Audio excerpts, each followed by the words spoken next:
So this is going to be a quicker video, but I wanted to go over a really important topic, and that's going to be how do you set yourself up for making PRs in a training cycle or in like some new or a certain rep range.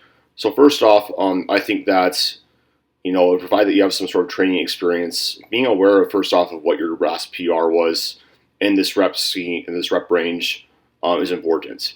And then second off, I think that it's important to set a small goal, like a 5 pound PR initially, and then reverse engineer / plan backwards in terms of what weights you're going to have to hit to set yourself up for that 5 pound PR. And the reason why I like doing this instead of saying, oh, I want to hit a 10 to 15 pound PR is because say that you do make faster rates of adaptation or whatever, you get to the end of your block and you're like, oh, like crap, like I have something there, like I can actually go a little bit heavier than I was planning on, then you can.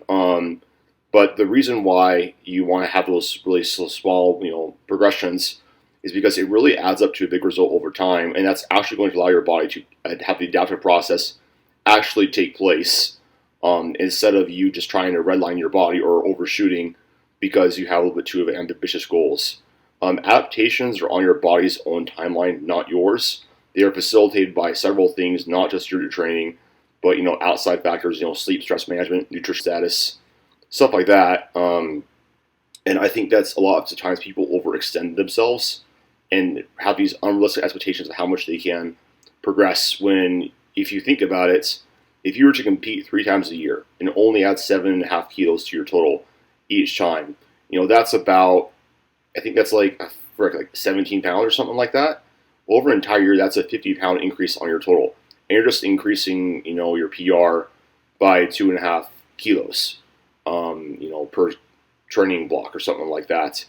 And essentially, that will also allow you to take advantage of spurts of progress when they are there versus where they aren't. And I've seen lots of times where people do not make long-term progress is because they think that they should adapt faster than their body actually is. Set yourself up for those really small PRs. If there's more there, then absolutely take it.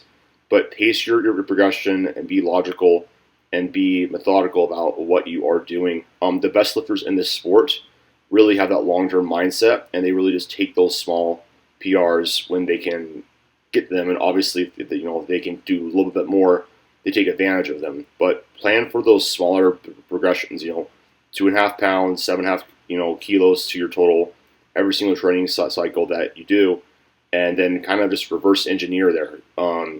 Think about what's probably going to be for an RPE 6, RPE 7, RPE 8, RPE 9, and then you kind of just seeing like where you're going to be able to get to kind of pace that progression there. But choose the right weights early on, pace your progression.